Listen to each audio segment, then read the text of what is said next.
فلسطین کے مسلمانوں کے حوالے سے، تو 3 طرح کے لیول پر اس شعور کو عام کریں۔ پہلا یہ کہ جن کے پاس طاقت ہے وہ طاقت کے ساتھ اس مسئلے کو سالو کرنے کی کوشش کریں۔ 57 اسلامی ملکوں کے سربراہوں سے پوچھا جائے گا، 57 اسلامی ممالک کی افواج کے سربراہوں سے پوچھا جائے گا، خاص طور پر پاکستان اس کی فوج کے سربراہ سے پوچھا جائے گا، آرمی چیف سے بالکل پوچھا جائے گا۔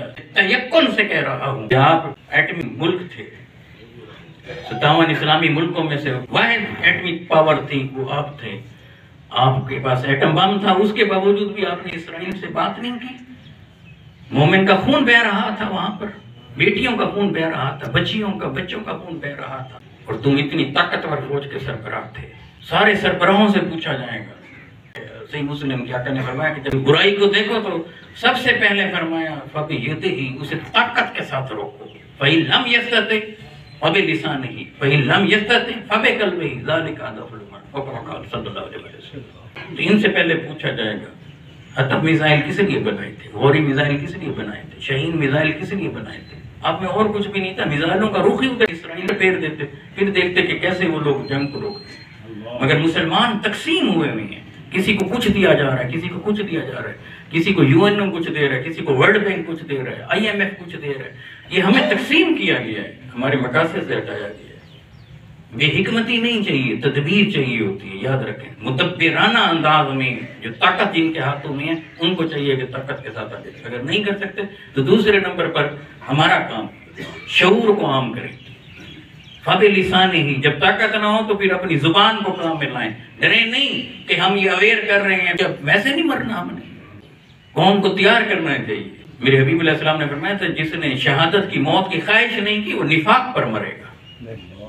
شہادت کی خواہش رکھیں۔ میں سب سے پہلے پیش کرتا ہوں، اگر یہ لوگ اجازت نہیں آگے جائیں، اور اگر انسانی شیلٹر چاہیے تو مجھے آگے اگلی صفوں میں کھڑا کر دے وہاں پر۔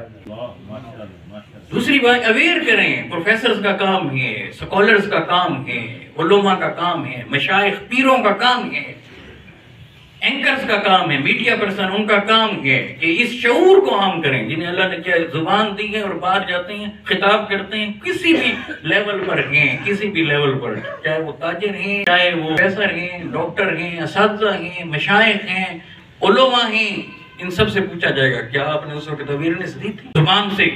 اور اگر زبان بھی نہیں تو پھر فرمایا آخری بات کہ فَبِقَلْبِهِ، تو پھر دل میں تو اسے برا جانو، اور یہ جو دل میں برا جانا نا، غلط کر رہے ہیں اور دعائیں مانگنی ہیں، یہ ساری چیزیں یہ آخری درجہ ہے، آخری، جسے آقا علیہ السلام فرمایا ذَلِكَ أَضْعَفُ الْإِيمَانِ، ایمان کا کمزور ترین حصہ ہے، کمزور ضعیف ایمان۔ ضعیف ایمان، ضعیف شخص دیکھا ہے کیسا ہوتا ہے، جو نہ چل سکتا ہے، نہ پھر نہ خود کھا سکتا ہے، نہ لاٹھی کبھی ٹیکتا ہے۔ تو گویا ہمارا ایمان ایسا کانگڑی ہو گیا ہے، ایسا لاغر ہو گیا ہے، ہمارا ایمان کیا اتنا ضعیف ہے، اور ایسے کمزور ایمان کے ساتھ اللہ اور اللہ کے محبوب سے آگے جا کر ملیں گے۔ کم از کم ایمان کو بچائیں، بات زبان کھولیں، اویئر کریں لوگوں کو۔ ہم یہ نہیں کہتے کہ اس طرح سے کوئی فتنہ فساد ہو، نہیں، تدبر کے ساتھ جن کا کام ہے وہ سٹیپ لیں، اور وہ نہ لے رہے ہوں تو ان پر آپ پریشر بڑھائیں۔ اللہ سبحانہ وتعالی فلسطین کے مسلمانوں کی مدد فرمائے۔ اللہ سبحانہ وتعالی مسجد اقصی کو پنجہ یہود سے آزاد فرمائے، بیت المقدس کو پنجہ یہود سے آزاد فرمائے۔ اللہ ان کی غیبی مدد فرما، تو 313,000 پر غالب فرما دیتا ہے۔ مولا ہم بڑے کمزور ہیں، ہم اتنی بڑی تعداد میں ہونے کے باوجود بھی ہمارے ہاتھ اور زبانیں تک بھی بندھی پڑی ہیں۔ مولا اس پر ہمیں معاف بھی فرما، معاف بھی فرما، معاف بھی فرما، اور ان کی مدد بھی فرما۔